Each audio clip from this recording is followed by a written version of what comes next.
हाय once again, good evening. बातचीत एकदम बंद।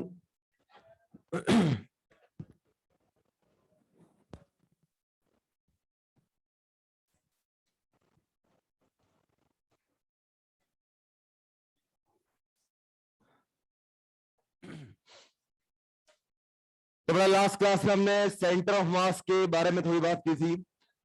उसमें आपको बताया था सेंटर ऑफ मास का पोजीशन वेक्टर आरसीएम याद है सभी को? कितना था? RCM is equal to m1r1 plus m2r2 plus dot dot dot up to mn/rn upon total mass of the system, right. और टू पार्टिकल सिस्टम में हमने सेंटर ऑफ मास के ऊपर ही बैठ के देखा था कि एग्जैक्टली सिनेरियो क्या है। तो सेंटर ऑफ मास फ्रेम में क्या m1r1 बराबर m2r2 मिल रहा था? इसमें R inversely proportional to M, मतलब इससे हमने ये साबित किया था कि centre of mass heavier mass के ज्यादा क्लोज होता है। R inversely proportional to M, तो M ज्यादा तो R क्या होगा? कम। तो हेवियर बॉडी के सेंटर ऑफ मास ज्यादा क्लोज होगा। हमेशा दो पार्टिकल को कनेक्ट करने वाली लाइन के ऊपर ही सेंटर ऑफ मास होगा। और जस्ट इन केस अगर बेटा मासेस सेम हो तो सेंटर ऑफ मास कहां पर बन जाएगा? मिड पॉइंट के ऊपर। पक्की बात है? चलिए ठीक है, तो होमवर्क डिस्कस करते हैं। क्या कह दिया है? Illustration number 1। ओके, पहुंचे सभी। इलस्ट्रेशन 1 पेज 77 क्लास में करवाइए वैसे ही। पक्की बात है? इक्विलैटरल ट्रायंगल वाला क्वेश्चन याद है सभी को? कल की ही बात है। Illustration number 2। अगर आप इसको सॉल्व नहीं भी करते तो ये स्टैंडर्ड रिजल्ट कल ही पड़ा है। यहां पर ओरिजिन पे लिया है m1, तो m1 से कैलकुलेट करोगे तो डिस्टेंस कितनी आई थी? r1 बराबर m2l upon m1 plus m2। कल ऐसा कुछ रिजल्ट पढ़ाया गया था। फिर भी आप इसको कोऑर्डिनेट्स मान के सॉल्व करेंगे, you will get the same answer. फिलहाल m1 से डिस्टेंस पूछा तो m2l upon m1 plus m2। m2 से पूछा होता सेंटर ऑफ मास का डिस्टेंस, वहां से कितना होता? m1l upon m1 plus m2। पक्की बात है? जिस पर्टिकुलर पॉइंट से मास से डिस्टेंस कैलकुलेट हो रही है उसका अपोजिट मास न्यूमरेटर में अपीयर होता है। आ रही बात समझ में? R1 में आता है m2r upon m1 plus m2, R2 में ऊपर आता है m2r upon m1 plus m1r upon m1 plus m2। पक्की बात है? इसलिए हम बोलते हैं R inversely proportional to M।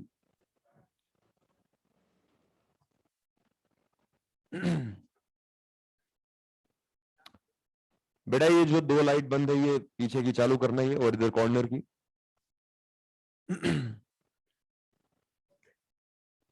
हाँ जी, बाकी लोग सामने ही देखें। और क्या दिया इसके अलावा? इलस्ट्रेशन 3, क्या तीनों पॉइंट्स के कोऑर्डिनेट दे रखे हैं?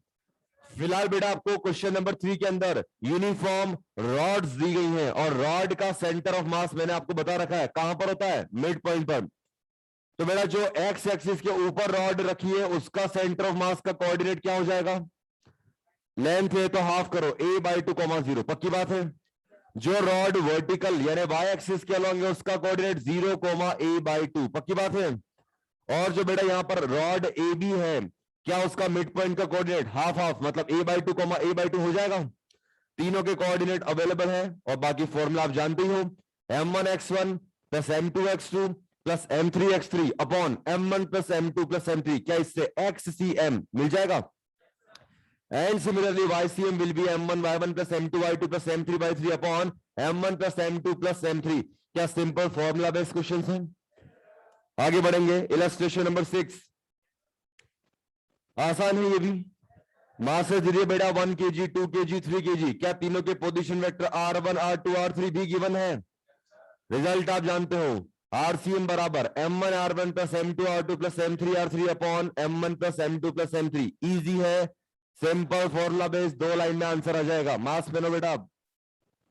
हाँ हाँ हाँ, आप ही ग्रीन टी शर्ट पोपट, मास पहनो। इसके बाद बिगिनर बॉक्स 1। बिगिनर बॉक्स 1 में बेटा आपको यहां पर क्या 3 मासेस दिए हैं। 3 kg तो ओरिजिन पे ही है, कोऑर्डिनेट कितना? 0,0। उसके बाद 4 kg x2 और y1, तो इसका कोऑर्डिनेट 2,1 रीड कर सकते हो ना। और उसके बाद 8 kg x1 एंड y2, तो 1,2 इसका कोऑर्डिनेट। तीनों के कोऑर्डिनेट आ गए तो क्या xcm ycm फॉर्मूला से फाइंड कर सकते हैं। Very easy.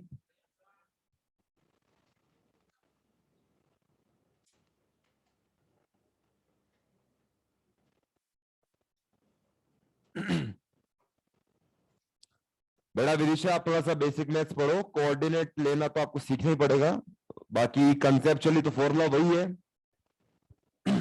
इसके बाद क्वेश्चन नंबर 2, क्या एक सिमिलर क्वेश्चन लिया था, बन गया हुआ आई थिंक।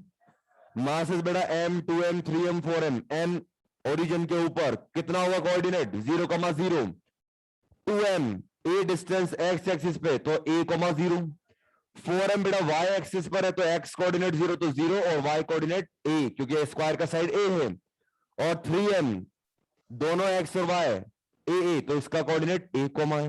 पक्की बात है, आंसर आ गया होगा। क्वेश्चन 3 का आंसर भी आ गया होगा। मास 3 and 2 kg, पोजीशन वेक्टर दोनों का दिया है, सेंटर ऑफ मास का RCM m1 r1 plus m2 r2 upon m1 plus m2 से आ जाएगा। क्वेश्चन नंबर 4 दिया था ये, 4 में डाउट है किसी को, जिसको क्वेश्चन 4 में डाउट है पूछे।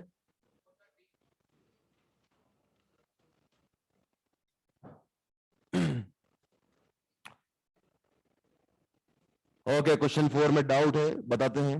बेटा सुमित एक ही बार टेक्स्ट करो, 100 बार मत लिखो, एक बार में पहुंच जाता है मैसेज।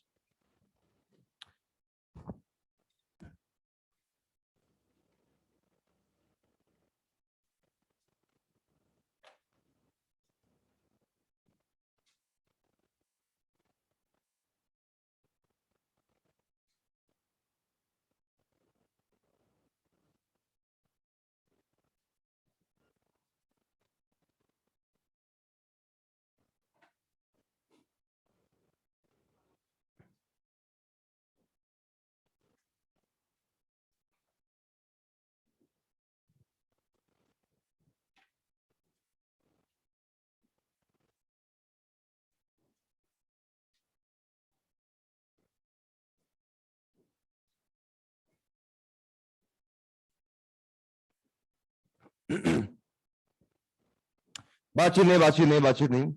ये आपके सामने बेटा एक यूनिफॉर्म स्क्वायर प्लेट, समझ लो ये मॉड्यूल ही है, फिलहाल तो ये रेक्टेंगल है, पर इमेजिन कर लो इसकी लेंथ और ब्रेड्थ सेम है, कुछ ऐसे ही रखा हुआ है, पक्की बात है। अब बेटा यहाँ पे 4 टुकड़े मार्क कर दिए, 1 2 3 एंड 4, और एक एक करके वो हटा रहा, पूछ रहा सेंटर ऑफ मास कहां शिफ्ट होगा। इस क्वेश्चन को करते टाइम आपको एक पॉइंट दिमाग में रखना है कि जहां से भी पोर्शन हटाओगे उसके कॉरेस्पॉन्डिंग कहां मास ज्यादा बन रहा है, क्योंकि आपको एक लाइन पता है, centre of mass is always closer, always nearer to the heavier portion, पक्की बात है। अब सबसे पहले पूछ रहा है कि ओरिजिनली पार्ट ए में पूछ रहा है इस स्क्वायर प्लेट का ओरिजिनली सेंटर ऑफ मास क्या पॉइंट ओ पर ही होगा। अभी स्क्वायर प्लेट अपने नेचुरल फॉर्म में है, सारे प्लेट के टुकड़े 1 2 3 4 जो कॉर्नर्स है वो वहीं पर है, तो अभी centre of mass by default जहां पे दोनों एक्स वाई एक्सिस इंटरसेक्ट कर रही है, जो पॉइंट ओ है ओरिजिन, क्या वहीं पर ही होगा। सेकेंड पार्ट बी में आपसे पूछ रहा है where will be the centre of mass if square 1 is removed. अब इधर देखो, अगर बेटा इस 1 को आप यहां से हटा लोगे तो क्या इसके कंपैरिजन में इसके जस्ट सामने वाला ये पोर्शन हैवी हो जाएगा। मतलब अगर 1 को हटाओगे तो सेंटर ऑफ मास क्या स्लाइटली यहां शिफ्ट हो जाएगा। बात समझ में आ रही है। फिर वो पूछ रहा है पार्ट सी, अगर 1 and 2 दोनों रिमूव कर दें। अब जरा सामने देखें, अगर 1 को रिमूव किया तो सेंटर ऑफ मास क्या इधर शिफ्ट हुआ था, 2 को रिमूव करूंगा तो सेंटर ऑफ मास क्या इसके अपोजिट इधर शिफ्ट होगा। दोनों को रिमूव किया है तो ना तो यहां जाएगा ना यहां जाएगा, क्या यहां बीच में कहीं पे आ जाएगा, क्योंकि अभी फिलहाल यहां पर 1 and 2 सिमेट्रिकली एक ही हाइट के कंपैरिजन लेवल पे आप चेक करो, एक ही हाइट से रिमूव किए गए, तो ये ना तो इधर जाएगा ना इधर, कहां जाएगा वाई एक्सिस के अलोंग थोड़ा सा नीचे शिफ्ट हो जाएगा। हवा लग रही है। प्योरली आप अपने दिमाग से भी इसको कर सकते थे, कोई एक्स्ट्रा नॉलेज की रिक्वायरमेंट नहीं थी, आप कॉमन सेंस से भी इसके जवाब दे सकते थे। अब 1 and 2 के बाद फिर पूछा है कि 1 and 3 आर रिमूव्ड। अब एक मिनट सामने देखो, 1 को रिमूव कर रहे तो क्या यहां शिफ्ट होगा, 3 को शिफ्ट करेंगे तो क्या यहां से यहां शिफ्ट होगा। अब दोनों को ही आपने हटा दिया तो क्या वापस ओ पे ही रहेगा। बात समझ में आई। सिर्फ 1 को हटाते तो यहां से इधर आता, सिर्फ 3 को हटाते तो यहां से इधर आता। अब ना यहां गया है ना यहां गया, दोनों का इफेक्ट आपस में डायगोनली कैंसल आउट हो गया है, तो क्या सेंटर ऑफ मास अब भी ओ पे ही रहेगा? अगेन पूछा है पार्ट ई के अंदर 1 2 3 आर रिमूव्ड। अब सामने देखें 1 और 3 का तो इफेक्ट हो गया कैंसल आउट, लेकिन अब बेटा 2 भी रिमूव कर दिया है, तो क्या ये थोड़ा सा 4 की तरफ इधर शिफ्ट हो जाएगा? एंड लास्टली अगर चारों को ही रिमूव कर दिया है, तो क्या एक बार फिर से 1 का इफेक्ट 3 से कैंसिल आउट और 2 का 4 से, क्या सेंटर ऑफ मास फिर से ऊपर ही रहेगा? चारों को ही रिमूव कर दोगे 1 2 3 4 को, तो सेंटर ऑफ मास प्लेट का ऊपर ही रहेगा। Easy I think. चलिए ठीक, next exercise 1 question number 1।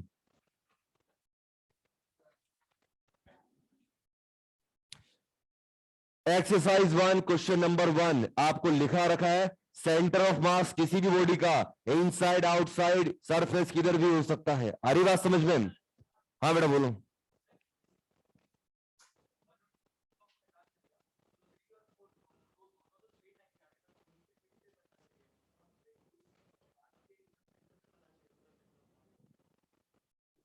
One and to को रिमूव किया तो क्या होना चाहिए?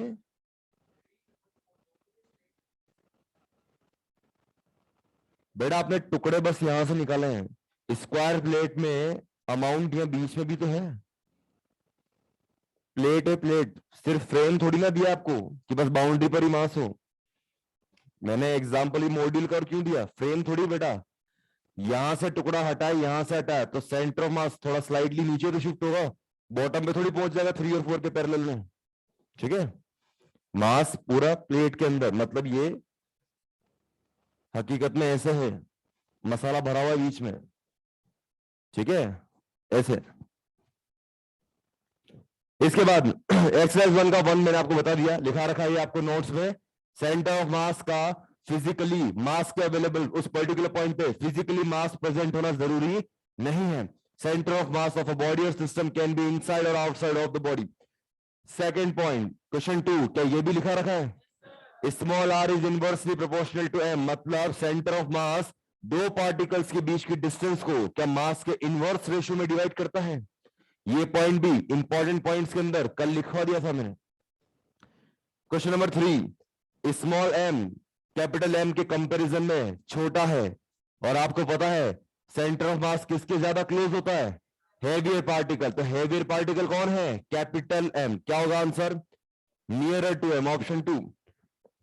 क्वेश्चन नंबर 4 का एग्जैक्ट सोल्यूशन मैं आपको फ्यूचर में आने वाले क्वेश्चन से बता दूंगा, 1-2 दिन में। दिया था नहीं?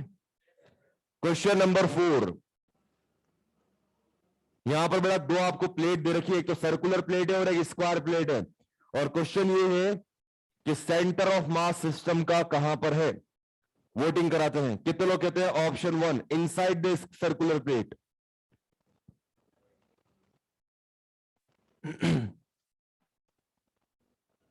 कितने लोग कहते हैं option 2 inside the square plate?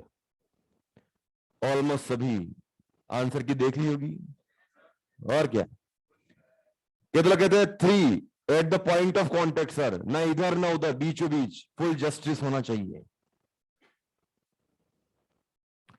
कितने लोग कहते हैं 4 आउटसाइड द सिस्टम, कहीं और ही तीसरी दुनिया में सेंटर ऑफ मास। इसका सही आंसर बेटा inside the square plate. Reason ऐसे है,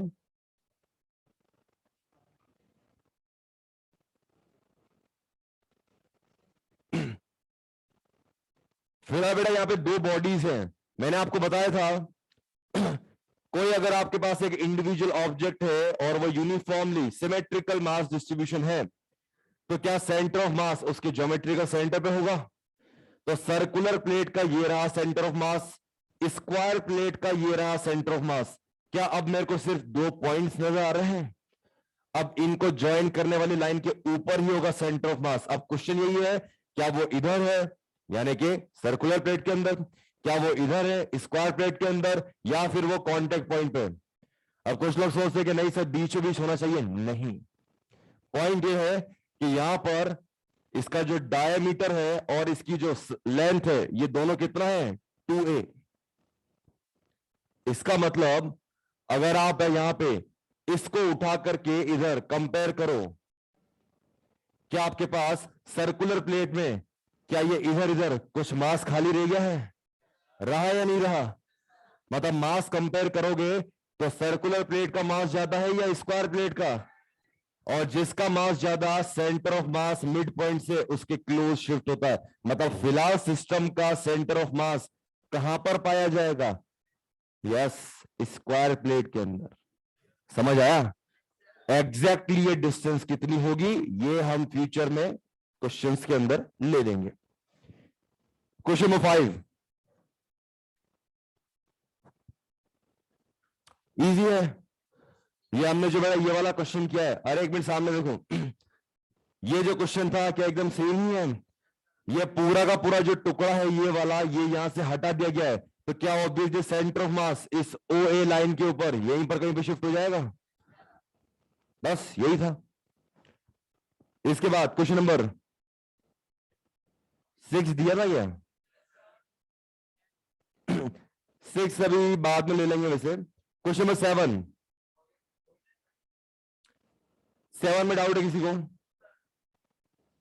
7 में डाउट है? चलो ठीक है, जैसे किया अच्छी बात है, नहीं किया तो क्वेश्चन 7 एक बार रीड जरूर कर लें।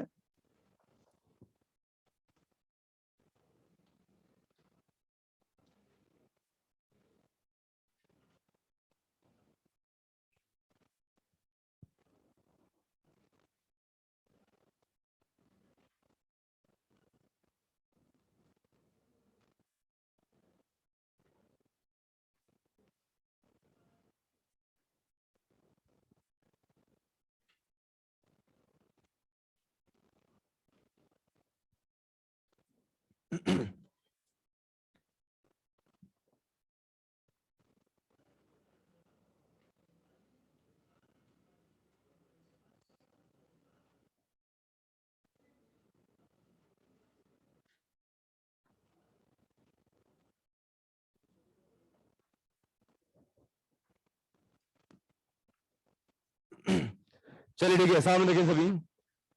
फिलहाल बेटा इस एक्सरसाइज 1 के क्वेश्चन नंबर 7 में आपको 3 आइडेंटिकल गोले स्फीयर दिए और मास सभी का बेटा 1 kg ही है। The mass is 1 kg each.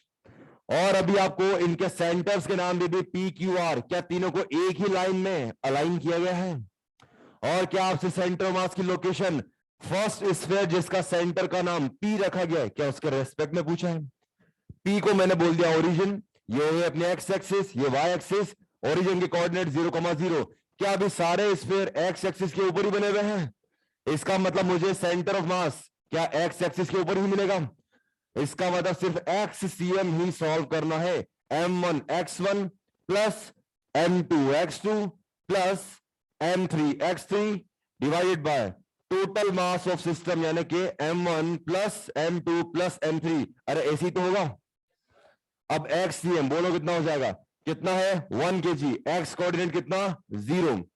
अगला स्फीयर मास इसका भी 1 kg, थर्ड का भी 1 kg, और total mass 1 plus 1 plus 1 upon में कितना हो जाएगा? 3।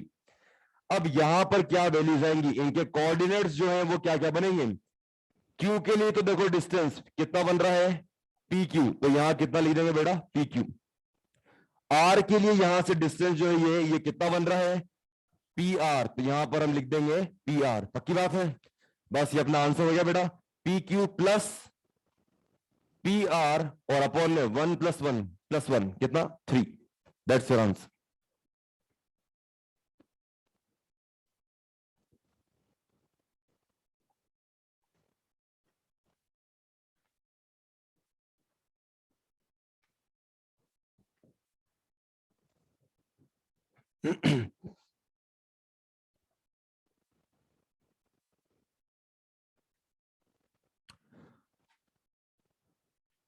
नोट कर रहे हैं इसको?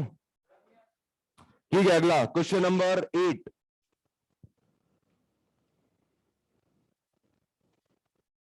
क्वेश्चन 8 तो बन गया होगा। 8 के अंदर बेटा यहां पे 3 स्फीयर्स है वो इस तरह से अरेंज कर रखे हैं कि इनके जो सेंटर्स हैं, इन सेंटर्स को बेटा आपस में मिलाओगे तो क्या बन रहा है क्वेश्चन के अकॉर्डिंग? Equilateral triangle. देखा सभी को?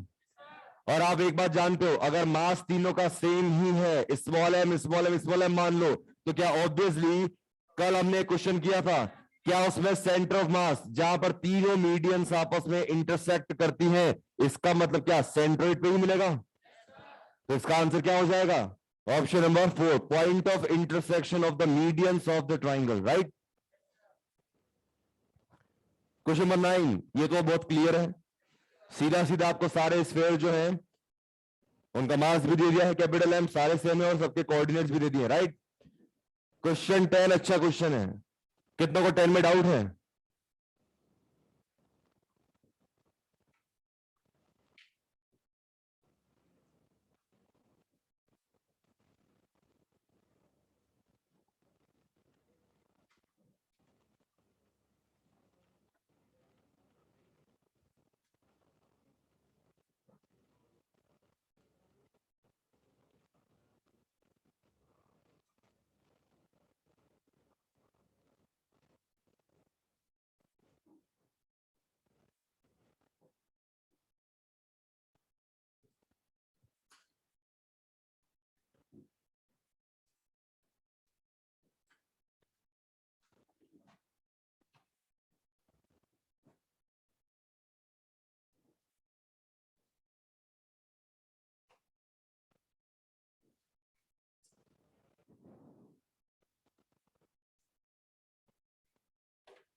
क्वेश्चन 10 अच्छा है, हकीकत में यहां पे पार्टिकल दिए 4, हमें ट्रीट करने हैं सिर्फ 2। सेंटर ऑफ मास की डेफिनेशन से बेटा, शुरुआती 3 पार्टिकल जिनके masses 1g 2g and 4g हैं, तो 1g 2g 4g कितना हो गया? 7g। क्या ये सभी का सेंटर ऑफ मास ओरिजिन है? तो एक काम करते हैं, ये टोटल जो 7g मास है यानी कि 1g plus 2g plus 4g, क्या इसका सेंटर ऑफ मास ओरिजिन पर पूरा का पूरा मास कंसंट्रेटेड यहां अज्यूम कर लें? अच्छी बात है सेंटर ऑफ मास कॉन्सेप्ट में कि 4 में से जो 3 पार्टिकल है 1g 2g 4g, हकीकत में ये कहां पर है हमें मतलब ही नहीं है। हमने इन सभी को कंबाइंड 1 प्लस 2 प्लस 4 मतलब 7g कहां पर प्लेस कर दिया है? ओरिजिन।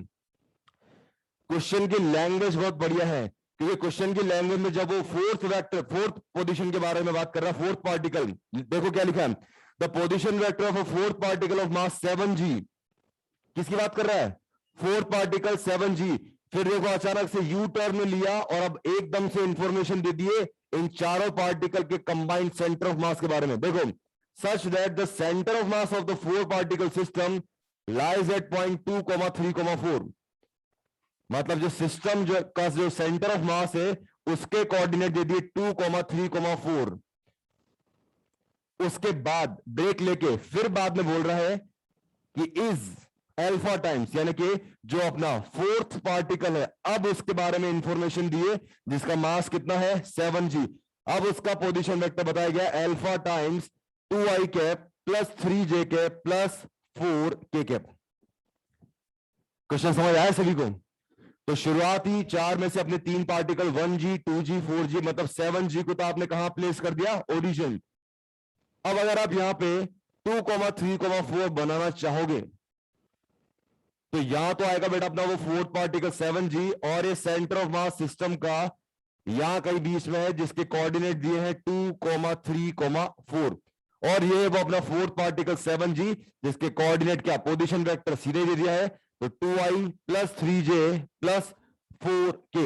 आप अपना कॉन्सेप्ट अप्लाई करें, आरसीएम बराबर m1 r1 plus m2 r2 plus m3 r3 plus m4 r4 upon m1 plus m2 plus m3 plus m4। कोई दिक्कत? इस तो बेटा जो न्यूमरेटर में शुरुआती 3 टर्म्स हैं ये कितना हो जाएगा? 0। रीजन, शुरुआती 3 particle 1g 2g 4g total 7g कहां प्लेस्ड है? ओरिजिन। और ओरिजिन को हम कैसे लिखते हैं? 0 से। अब आरसीएफ इस पूरे सिस्टम का कितना दिया है? 2, 3, 4 मतलब 2i cap plus 3j cap plus 4k cap. पक्की बात है? ये हो गया बेटा शुरुआती 3 टर्म 0। m4 कितना दिया फोर्थ पार्टिकल का मास? 7g और इसके कोऑर्डिनेट बोलो क्या दिया आपको, मतलब इसका position vector alpha times 2i cap plus 3j cap plus 4 k cap divided by total mass 1g plus 2g plus 4g plus 7g. कुछ कैंसिल होता हुआ दिख रहा है? ये तो देखो फर्स्ट टर्म 0 है, क्या ये पूरा का पूरा 2i3j4k, क्या यहाँ 2i3j4k से कैंसिल आउट हो जाएगा? इधर लेफ्ट हैंड साइड पे क्या बचा? सिर्फ 1. यहां क्या बचा? 7g अल्फा अपॉन में 7g प्लस 7g में कितना हो गया? 14g. तो अल्फा का वैल्यू कितना हो गया? 2. समझ आया? पहले आपको थ्योरेटिकली लिख के बता दिया अल्फा का वैल्यू 2 है, ये बिना पेन चलाए भी हो सकता था. अब कैसे होगा बिना पेन चलाए? समझो. क्या सिस्टम के अंदर टोटल 4 पार्टिकल है? क्या 3 को कंबाइन इकट्ठा करके ओरिजिन पे रख दिया है? कितना हो गया? 7g. अगला जो चौथा पार्टिकल है, क्या वो भी 7g? तो 4 में से 3 की टीम अलग कर दी, 1 2g 4g 7g. दूसरा भी कितना? 7g. क्या मास सेम है? एक 7g ओरिजिन पे है और एक 7g 2i के 3j के 4k के, और यहां पर अल्फा टाइम्स. तो 7g का सेंटर ऑफ मास बीचों बीच मिड पॉइंट पे तो होगा. अगर मिड पॉइंट 2 3 4 है तो कोऑर्डिनेट्स डबल कर दो, मतलब ये क्या 4i के 6j के 8k के होना चाहिए, और वो तभी हो सकता है जब अल्फा कितना हो? 2. कितना को आया समझ में? समझदार तो ही. देखो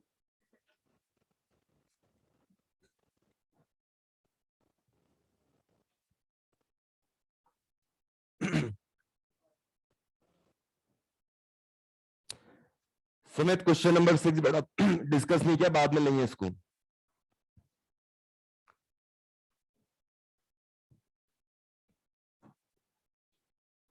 बेटा मैं क्वेश्चन 10 तो अभी डिस्कस ही किया, मॉड्यूल के अंदर है ना आपके पास लैंग्वेज तो.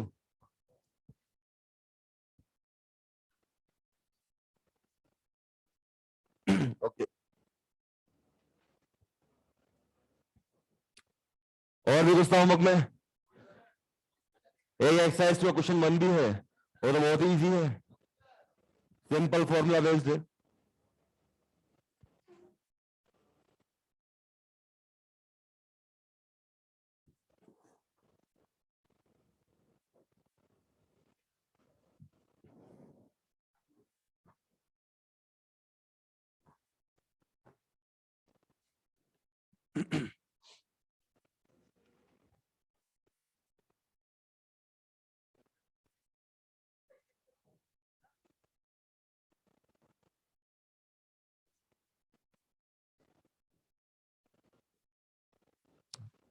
ये क्यों होता ना क्वेश्चन पे यहाँ.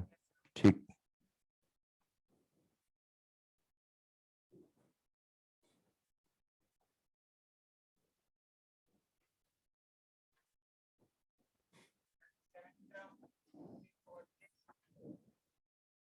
दिया है क्वेश्चन में.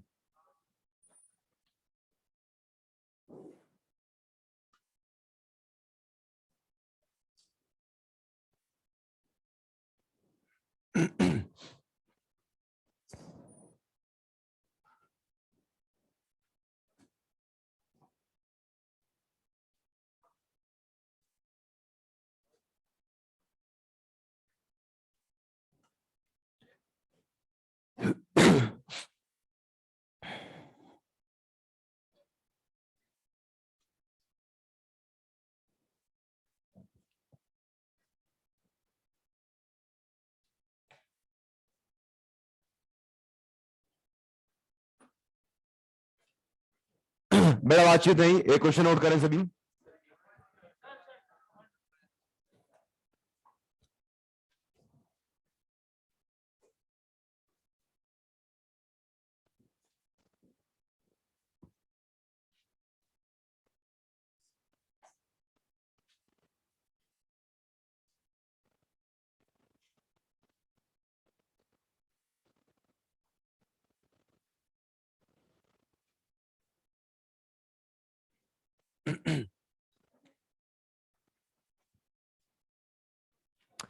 चलिए ठीक है, क्वेश्चन नोट करें. Two particles of masses 2 kg and 4 kg. Two particles of masses 2 kg and 4 kg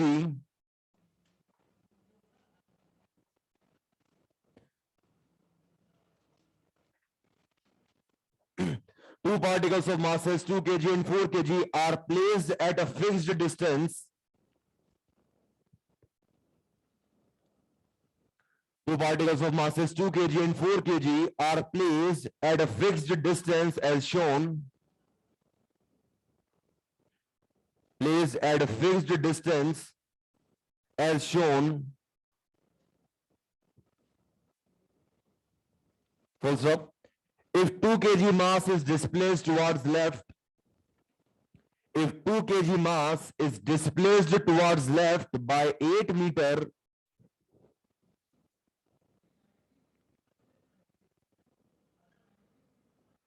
if 2 kg mass is displaced towards left by 8 meter, then find out by what distance, then find out by what distance 4 kg mass should be displaced.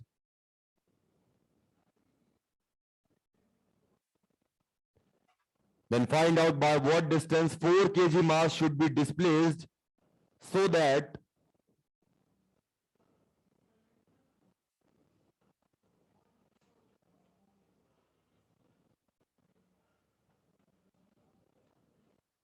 COM remains at initial position.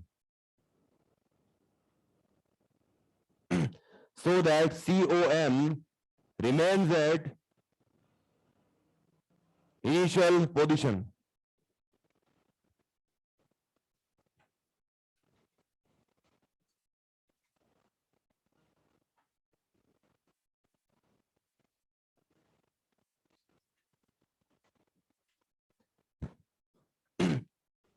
करें, try करें, आपको easy पड़े इसलिए initial final diagram बना दिया है, करें, solve करें.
क्या एक्स का वैल्यू 4 मीटर आ रहा है? अब एक मिनट सामने देखें सभी, सामने सामने सामने. आपको इजी पड़े इसलिए आपको डायग्राम पूरा समझा के दे दिया था. ये बड़ा इनिशियल कंडीशन है. 2 kg 4 kg, क्या 4 kg 2 kg के कंपैरिजन में क्या मास एकदम डबल है? इसका मतलब क्या सेंटर ऑफ मास 4 kg की ज्यादा क्लोज होगा?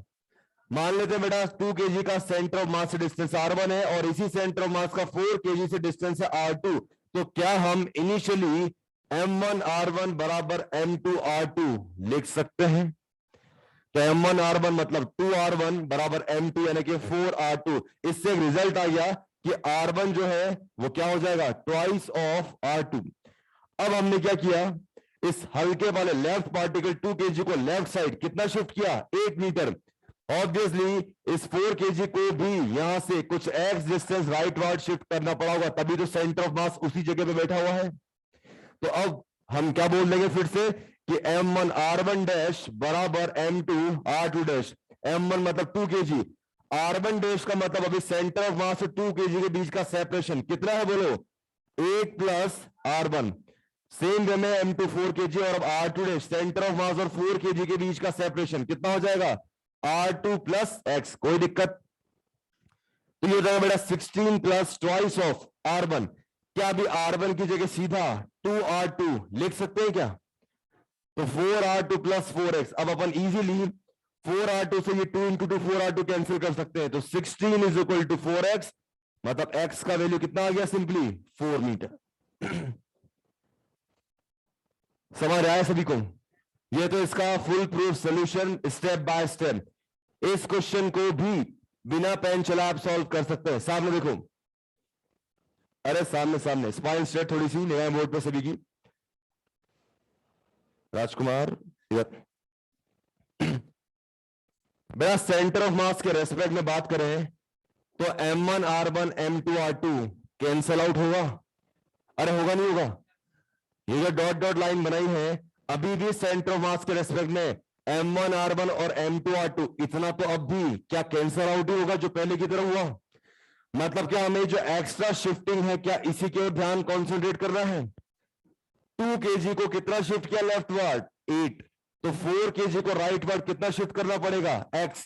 अब मैं जो एक्स्ट्रा है इन्हीं को आपस में इक्वेट कर रहा हूं, तो 2 into 8 left word, 4 KG into extra x right word, तो 16 इंटू 4x के यहां से भी सीधा x 4 मीटर आ जाएगा। कितना वो आया समझ में? ओके गुड, बढ़िया। हाँ बेटा बोल।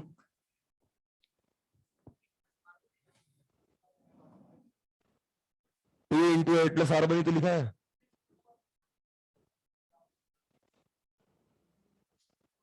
ये जो शॉर्ट ट्रिक बताई है मैंने सिर्फ इतने वाले डिस्टेंस ही कंसिडर करी जितना एक्स्ट्रा मूवमेंट किया है। तो 2 इंटू 8 16, इधर 4 इंटू एक्स्ट्रा कितना राइट वर्ड मूव किया, x, ऐसे किया है।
कौन पूछ रहा है ये कॉपी करना है क्या?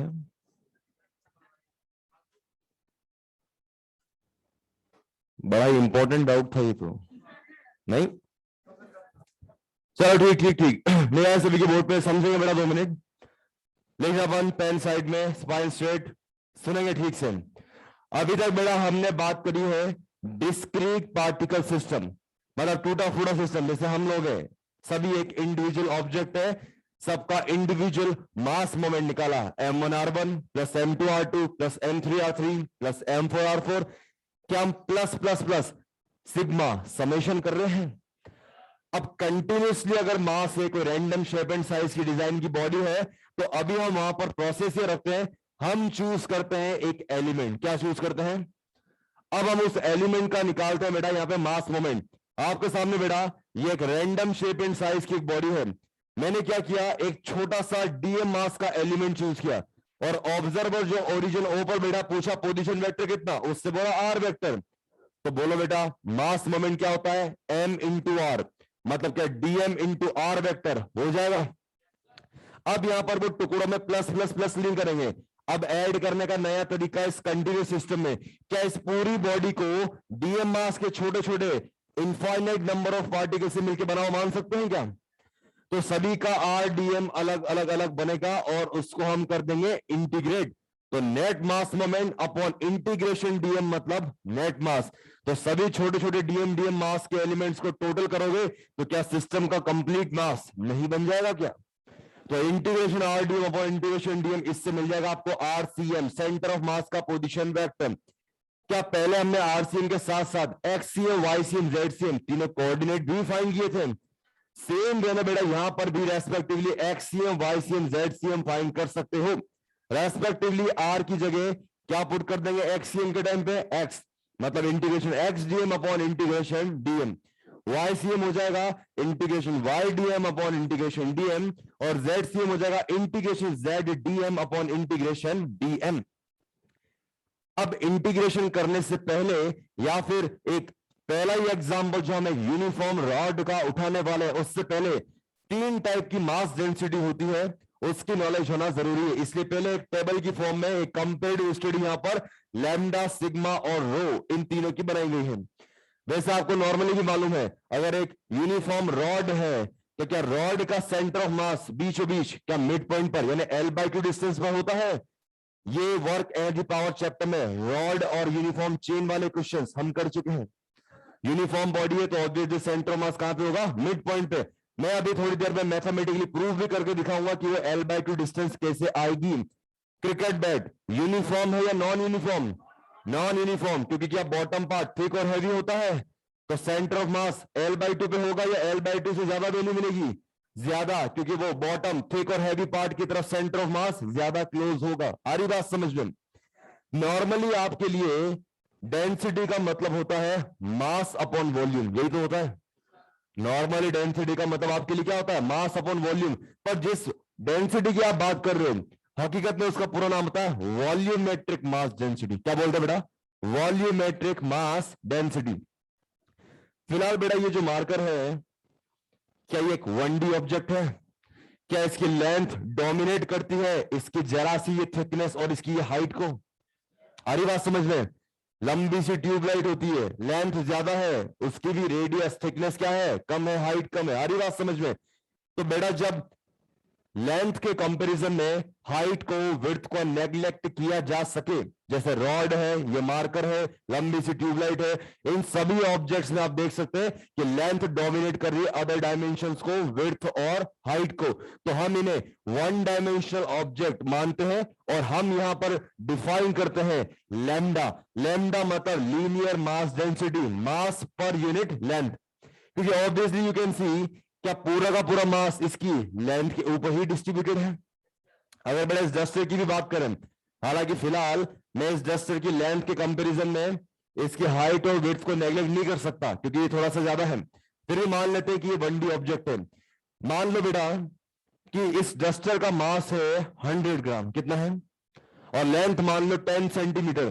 तो mass per unit length m upon L, m कितना 100 ग्राम, l कितना 10 सेंटीमीटर, तो लैम्डा कितना है इसका 10 ग्राम पर सेंटीमीटर। पक्की बात है, 10 ग्राम पर सेंटीमीटर का मतलब है अगर मैं 1 सेंटीमीटर का 10 ग्राम का टुकड़ा लूं और ऐसे 10 टुकड़े अरेंज कर दूं, क्या ये 100 ग्राम 10 सेंटीमीटर का डस्टर बनके तैयार हो जाएगा? होगा नहीं होगा? तो फिलहाल मैंने जो यहाँ पे यूनिफॉर्म डस्टर एक समान रूप से एकदम सेम वे में यहां पर मास डिस्ट्रीब्यूटेड है पूरी लेंथ के ऊपर, तो फिलहाल लैम्डा कांस्टेंट है। क्या है बेटा? लैम्डा कितना आया था 100 ग्राम अपॉन 10 सेंटीमीटर, मतलब 10 ग्राम पर सेंटीमीटर। कभी कभी यही लैम्डा एक्स के ऊपर या वाई या किसी और अदर वेरिएबल के ऊपर डिपेंड करेगा, तो किसी और वेरिएबल के ऊपर डिपेंड कर रहा है, मतलब अब वो लैम्डा वेरिएबल, मतलब वो क्या है? Non uniform mass distribution. किस टाइप का mass distribution? Non uniform mass distribution.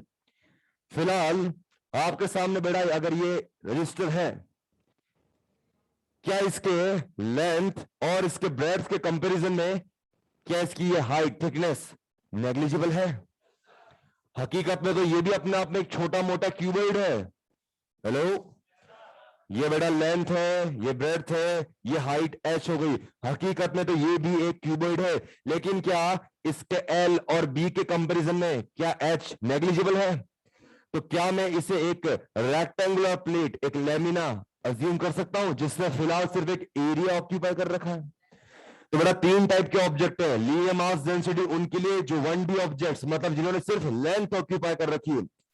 Area mass density ऐसे रेक्टेंगुलर प्लेट टाइप के ऑब्जेक्ट के लिए जिन्होंने सिर्फ क्या ऑक्यूपाई कर रखा है? एरिया। बात समझ में आ रही है? और अगर अभी आपके सामने ये एक बॉटल है, क्या ये फिलहाल एक सिलिंड्रिकल बॉटल दिख रही है? दिख रही है नहीं दिख रही है? तो ये क्या है बेटा? 3D ऑब्जेक्ट, इसने एक वॉल्यूम, एक स्पेस ऑक्यूपाई कर रखा है। अरे तभी तो पानी भरा है इसके अंदर। तो बेटा ये जो cone, cylinder, cube, cuboid, cylinder, sphere, ये जितने भी ऑब्जेक्ट्स है ये वॉल्यूम ऑक्यूपाई कर रहे हैं, स्पेस घेरते हैं, जगह घेरते हैं, इसलिए इन्हें हम क्या बोलते हैं? 3D objects. और इनके लिए क्या यूज करते हैं? रो, मास पर यूनिट वॉल्यूम। तो आपको बेटा समझ में आ गया होगा तीन टाइप के अपने पास ऑब्जेक्ट्स हैं, 1D, 2D, 3D। 1D जो सिर्फ क्या घेरते हैं, क्या ऑक्यूपाई करते हैं? लेंथ। 2D यानी जिनके लिए यूज करेंगे सिग्मा, एरिया मास डेंसिटी, मास पर यूनिट एरिया के रूप में डिफाइन किया है। ये क्या ऑक्यूपाई करते हैं? एरिया। जैसे कि डिस्क है, कोई स्क्वायर प्लेट है, रेक्टेंगुलर प्लेट है, एटसेट्रा। और 3D मतलब जो वॉल्यूम ऑक्यूपाई करते हैं, 3D ऑब्जेक्ट्स के लिए यूज करेंगे रो, मास पर यूनिट वॉल्यूम। क्यूब है, क्यूबॉइड है, कॉन, स्फीयर, सिलेंडर, एटसेट्रा। बेटा यहाँ 1D ऑब्जेक्ट में एक एग्जांपल रॉड के साथ और लिखा है, रिंग। अब कोई सोच रहा होगा कि सर रिंग तो ऐसे गोल होती ना, इसको आपने लीनियर में कैसे रखा? लैम्डा क्यों यूज करेंगे? बेटा मास पूरा रिंग का कहां पर है? स्फीयर पे, सॉरी पेरीफेरी पे, उसकी बाउंड्री पे। अगर मैं इसको यहां से कट करके ऐसे खोल के रख दूं तो क्या ये 2πr लेंथ का एक वायर ही तो हो जाएगा? अरे होगा नहीं होगा? आपने वो 2πr डिस्टेंस को ऐसे स्ट्रेट खोल के रख दिया तो यहां भी लेंथ ही है 2πr, बीच में खाली हिस्सा है, बीच में भर दोगे तो क्या ये एरिया हो जाएगा? फिर कुछ जैसे एक चपाती है या पिज्जा है। आ रही बात समझ में? तो फिलहाल जो आप कड़ा पहनते हो हाथ में या फिर जो भी वॉच पहन रहे हो, घड़ी, क्या वो सिर्फ बाउंड्री पर ही है? तो वहां पर क्या यूज करेंगे? लेंथ, यानी 1D object 2πr length consider करते हुए लैम्डा यूज करेंगे। बात समझ में आ रही है? और अगर चपाती है या पिज्जा है, एरिया है कुछ ना कुछ, इसका मतलब वहां अपन क्या यूज करेंगे? एरिया मास डेंसिटी यानी कि सिग्मा। और अगर कहीं वॉल्यूम स्पेस घेर रखा है तो क्या यूज करेंगे? वॉल्यूमेट्रिक मास डेंसिटी यानी कि रो। अरे पक्की बात है? तो अभी हमने तीन टाइप की मास डेंसिटी देख ली है। अब इसमें एक इंपॉर्टेंट चीज ये है कि आपको एलिमेंट चूज करना होता है। जैसे मैंने डीएम मास का एलिमेंट चूज किया तो बेटा ये लैम्डा की जो डेफिनेशन है मास पर यूनिट लेंथ, यहीं से मैंने क्या करा, उस एल लेंथ की रॉड पे एक छोटा सा dx लेंथ का एलिमेंट चूज किया, dx, जिसका मास है dm। तो रेशियो तो लैम्डा भी बनेगा dm बाय dx। तो क्रॉस मल्टीप्लाई करने पर dm कितना हो गया? Lambda dx। Similarly 2D object में dm कितना हो जाएगा? रो da, और सॉरी सिग्मा इंटू da।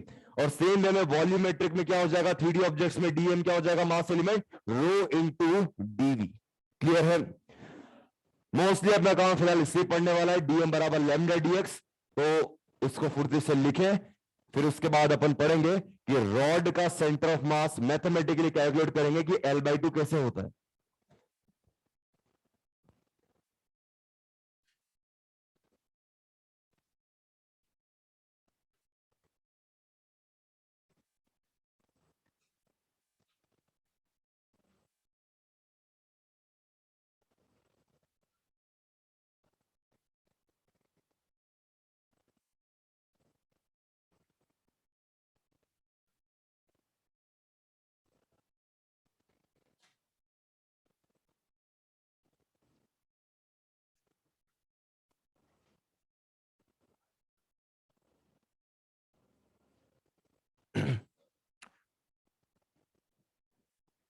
बेटा dm/dx तो कहीं लिखा ही नहीं अपन ने Mayank.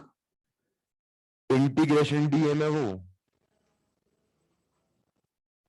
Integration x dm upon integration dm।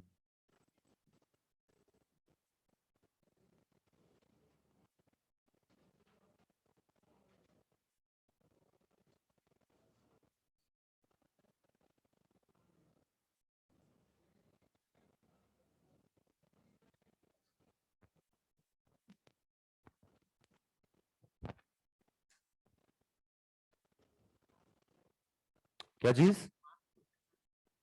कहां पे बेटा? ये तो गिवन रॉड का मास m है, कांस्टेंट है, लेकिन वेरिएबल हो सकता है डीएम, डिपेंड कर रहा है आपने वो डीएम एलिमेंट चूज कहां पे किया है। ठीक है। अब क्रिकेट बैट में आप हैंडल पे डीएम चूज करोगे तो हल्का मिलेगा, बॉटम थिक हैवी पार्ट पे लोगे तो वही डीएम आपको थोड़ा सा भारी पड़ेगा।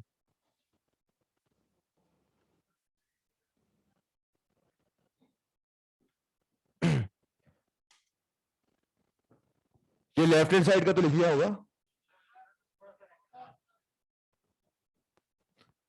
फास्ट लिखे बेटा थोड़ा सा।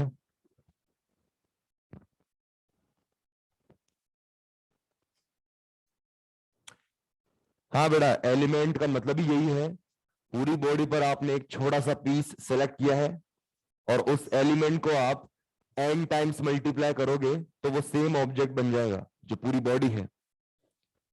जैसे मैंने 10 ग्राम का 1 सेंटीमीटर का छोटा सा पार्ट किया, ऐसा 10 पीसेस अरेंज करूंगा तो 100 ग्राम 10 सेंटीमीटर की एक यूनिफॉर्म रॉड बन के तैयार हो जाएगी।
सिर्फ एलिमेंट का मास लिखा अपन ने। ये टेबल लिख चुके पूरी। अच्छा, ये लीनियर मास डेंसिटी वाला ये लेफ्ट वाला कॉलम तो लिख लिया होगा पूरा। अच्छा, ऐसे ऐसे लिख रहे हो लाइन से। Nice nice, boys played well. लिखो लिखो लिखो।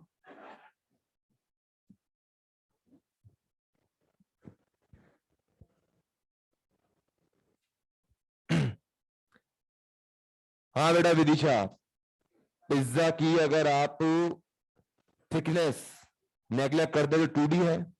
अदरवाइज वो भी एक छोटा मोटा सिलेंडर ही है जिसकी हाइट कम है। So pizza normally can be considered as a 2D object. Area है pi r square. Obviously thickness भी है उसकी टॉपिंग्स की, पर वो नेगलेक्ट कर सकते हैं।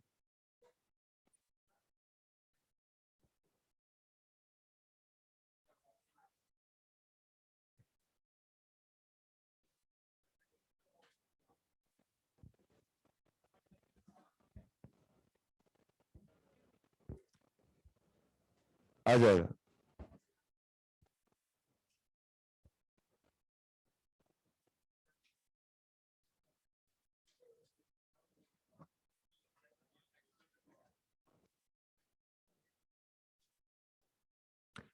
जिस पेज के ऊपर आप लिख रहे हो ना, सिर्फ पेज खोलो इस पेज को।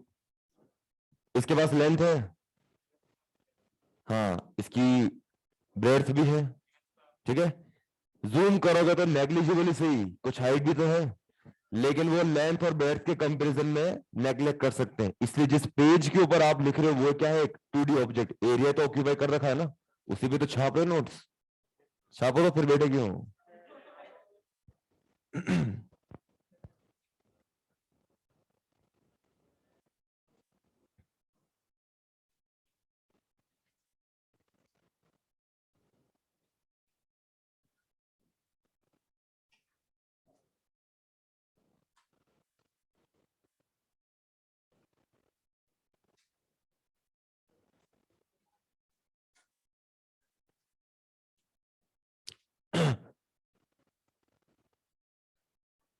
ये लेमडा सिग्मा रो कंपैरेटिव स्टडी, तीनों टाइप की मास डेंसिटी क्लियर है सभी को? लिख चुके हैं? रब कर दो इसको। कोई है जिसकी छपाई चालू है अभी भी? अरे बाहुबली जल्दी लिख।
बात सुनिए नया सभी के बोर्ड पर।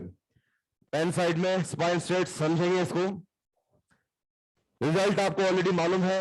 क्या यूनिफॉर्म रॉड का centre of mass mid point पर, मतलब किसी भी एक साइड से, क्या L/2 डिस्टेंस पर ही होगा। अब वो आया कैसे वो समझ लेते हैं। ये आपके सामने बेटा एक यूनिफॉर्म रॉड, जिसके लिए लैम्डा ऑब्वियसली क्या होने वाला है, कांस्टेंट। आपको मैंने एग्जांपल बताया था, 100 ग्राम का डस्टर 10 सेंटीमीटर लेंथ, तो 100 ग्राम अपॉन 10 सेंटीमीटर, क्या 10 ग्राम पर सेंटीमीटर लैम्डा की वैल्यू एक फिक्स्ड न्यूमेरिकल कांस्टेंट वैल्यू मिल रही है। तो अभी बेटा एक जैसा मास डिस्ट्रीब्यूशन है, पूरी लेंथ के ऊपर मास फैला हुआ है एक तरह से, इसका मतलब यूनिफॉर्म रॉड का लैम्डा जो है फिलहाल कांस्टेंट है। तो अभी प्रोसेस बेटा ये है कि किसी भी एक कॉर्नर को आपने मान लिया ओरिजिन, और 1D ऑब्जेक्ट, तो इस 1D ऑब्जेक्ट को पूरे को आपने बिछा दिया है एक्स एक्सिस के ऊपर। अब एक्स एक्सिस के ऊपर बिछाओगे तो अपोजिट कॉर्नर जो है, क्या इसका कोऑर्डिनेट L,0 हो जाएगा। रॉड का मास कैपिटल M है, लेंथ कैपिटल L है, हमें चूज करना है एक एलिमेंट। ये रहा बड़ा छोटा सा एलिमेंट मास dm, और इसकी विड्थ दे रखी है आपको dx, और फिलहाल ये ओरिजिन से लेट सपोज x डिस्टेंस पर है, तो हम क्या लिखेंगे, देखो सिर्फ इस एलिमेंट का बताओ कितना हो जाएगा इसका मास मोमेंट। मास कितना है dm, कितना दूर है x, क्या x dm हो जाएगा अपॉन में टोटल मास इंटीग्रेशन dm। अब ऐसे बेटा dm मास क्या इनफाइनाइट नंबर ऑफ एलिमेंट हो सकते हैं, और सभी का आप इंडिविजुअली यहां पर एडिशन करते चलोगे, तो एडिशन आप कैसे करेंगे, इंटीग्रेशन के जरिए। तो फॉर्मूला आपको लिखा था xdm बराबर integration xdm upon integration dm, और dm मास एलिमेंट अभी 1D ऑब्जेक्ट के लिए आपको टेबल में लिखा था, कितना होता है बेटा लैम्डा dx। पक्की बात है। ये लैम्डा मैंने बेटा इंटीग्रेशन के बाहर ले लिया, क्योंकि अभी रॉड कैसी है, यूनिफॉर्म। लैम्डा कैसा है, कांस्टेंट। कांस्टेंट का इंटीग्रेशन में काम नहीं, ले लो बाहर। अंदर क्या बचेगा x, x का इंटीग्रेशन कितना x²/2, dx का इंटीग्रेशन कितना x। अब लिमिट पुट करो L 0। अब लिमिट कैसे लिखी, यहां पर वेरिएबल क्या है, अरे बोलो क्या है वेरिएबल, dx। x का इनिशियल कोऑर्डिनेट कितना है 0, लास्ट कोऑर्डिनेट कहां तक गया है, मतलब सबसे पहला एलिमेंट आपने पुट किया ओरिजिन पे, फिर डीएम मास के एलिमेंट्स रखते गए, लास्ट एलिमेंट कहां पर आएगा x L पर। तो इंटीग्रेशन आपने पुट किया लिमिट 0 से L, तो x²/2 upon x, limit put करी L एंड 0, तो L²/2 अपॉन L, L से पावर कैंसिल, कितना आ गया L/2। मतलब किसी भी एक कॉर्नर से centre of mass uniform rod के लिए कितना मिलेगा डिस्टेंस पर L/2।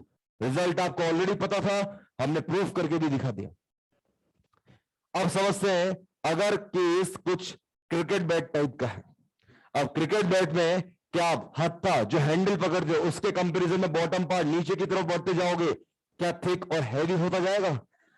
मतलब अगर आप क्रिकेट बैट का लेंथ मान लो वापस से वही 10 मान लो चलो फिलहाल 1 मीटर है, राइट।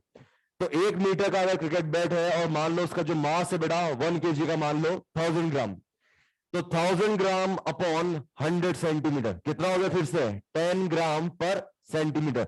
लेकिन 10 ग्राम पर सेंटीमीटर आपको हर पोर्शन पे थोड़ी मिलेगा, हो सकता है आपका हैंडल पर तो 5 ग्राम पर सेंटीमीटर ही हो, फिर आगे बढ़ोगे थोड़ा सा 10 ग्राम पर सेंटीमीटर, और हो सकता है बॉटम पार्ट तक पहुंचते 20 ग्राम पर सेंटीमीटर भी मिले।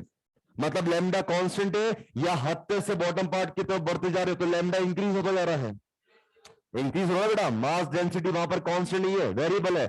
मान लेते हैं अभी लीनियरली वेरी कर रहा है, lambda directly proportional to X, मतलब जैसे जैसे कॉर्नर से एक्स की वैल्यू बढ़ती जाएगी वैसे वैसे इस वाले हिस्से पर होने वाला मास भी क्या होता जाएगा, इंक्रीज होता जाएगा।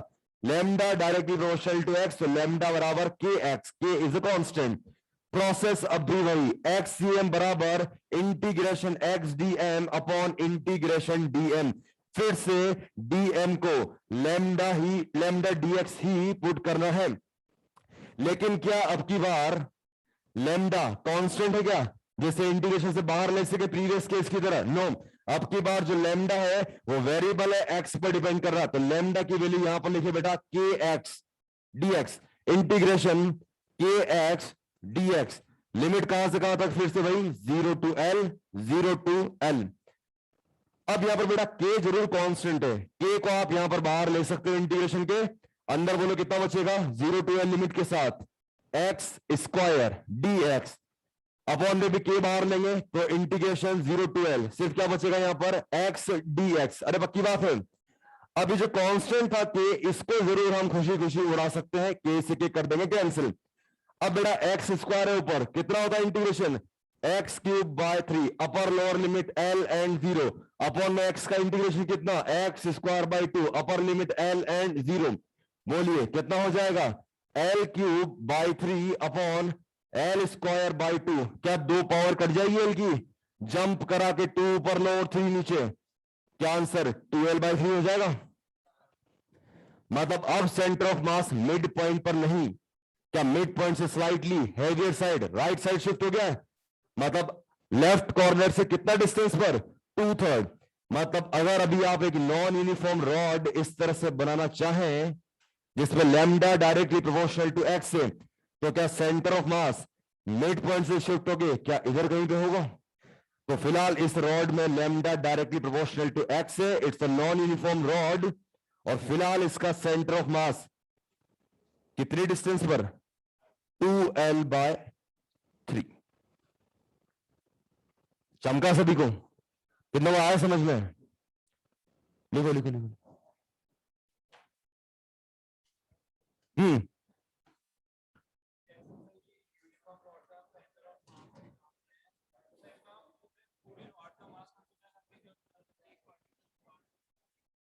बेटा पूरी रॉड का मास ही तो कंसिडर करा है, इंटीग्रेशन किया है ना 0 से लेकर L तक का, तो डीएम मास के एलिमेंट जितनी भी बार अपन ने पुट किए हैं सबको ही कंसिडर किया है।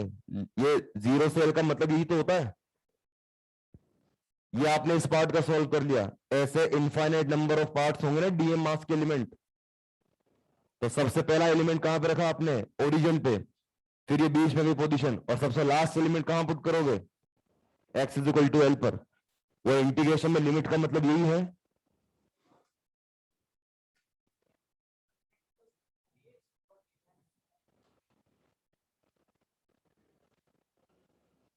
क्या पूछ रहे हो आप।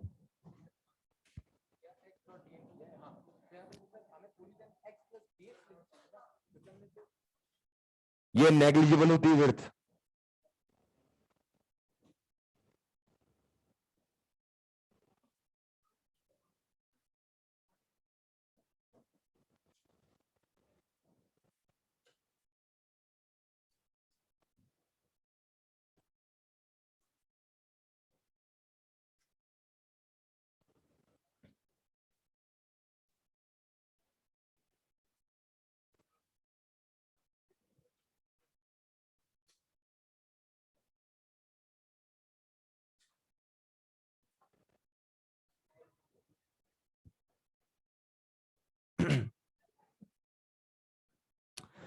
चलिए ठीक है, होमवर्क नोट करें।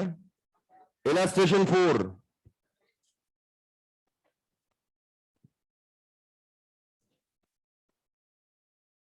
कौन पूछ रहा पेज नंबर।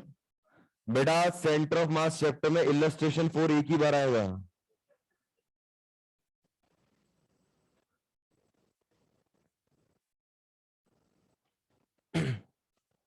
तो होमवर्क में बेटा इलस्ट्रेशन 4,